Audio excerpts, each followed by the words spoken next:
Martin, I'm only 5'7", so I feel a particular affinity to these diminutive hobbits, but I wondered to what extent is Bilbo the Everyman or every hobbit of this film that everyone will identify with? I guess he is the every hobbit, because I guess he's the closest thing to the audience. Yeah,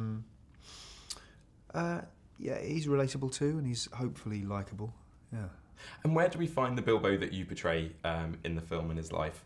And how does he react to the news that he's being asked to be the 14th member of this quest?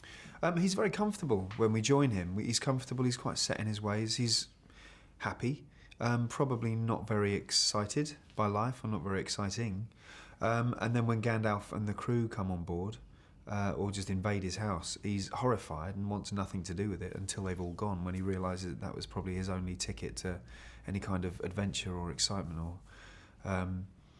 deviation from his life, so he runs after them. He's got that Took DNA in his blood, hasn't he? Yeah, he has, yeah, absolutely. I mean, so Gandalf kind of plucks those little Took strings and reminds him that, half his heritage is actually really quite exciting. That line of his family are doers rather than sitters. And as the dwarves raid the pantry and sit down to their feast, it's definitely a feast for the eyes as well. And I hope so. HDR 3D.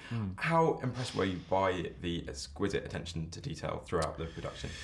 I was very impressed. Yeah, it's the attention to detail is phenomenal. Second to none. It's hundreds and hundreds of people who care very much about what they're doing on this film, and of course, directed by a man who cares deeply about what he's doing. So yeah, it was. There was no stone unturned in any aspect of the film. And I got to go to Hobbiton actually, but unfortunately when I was there, the sets had been taken down. Oh really? Right. My imagination. It's a beautiful part of the world, though. But you can still go. You can still see the dwellings, yes, right? I've been inside Bilbo's house. Yeah. Bilbo's weapon at one point is rather disparagingly referred to as a letter opener, isn't it? How prepared for battle does he think he is, and also what training did you have to go into yourself? He doesn't think he's prepared for battle at all.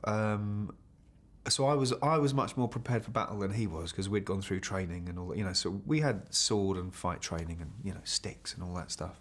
And I like all that. I liked all that at drama school. I was quite good with a rapier.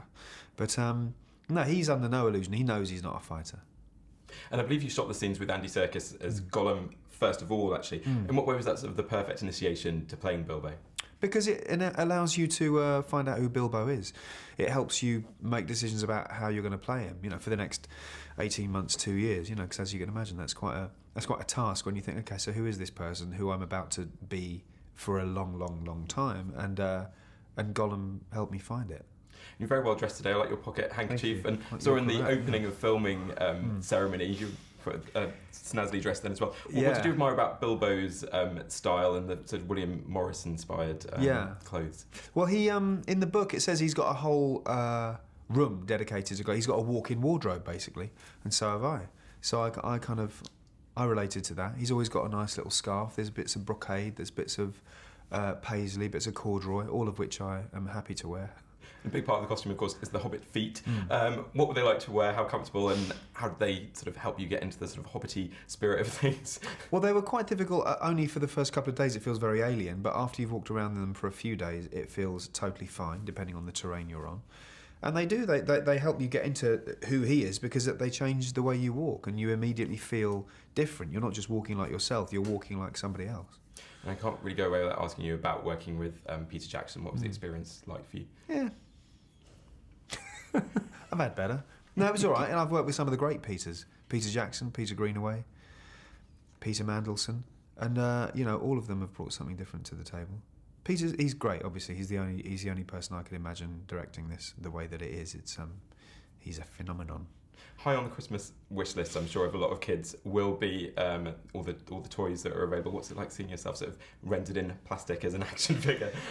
Well, I've seen it before. I've had it like John Watson's one and Arthur Dent was one, but not on this level, on this scale. I've never been so many different renderings. So I'm just trying not to get too bored with the sight of my own face by Christmas.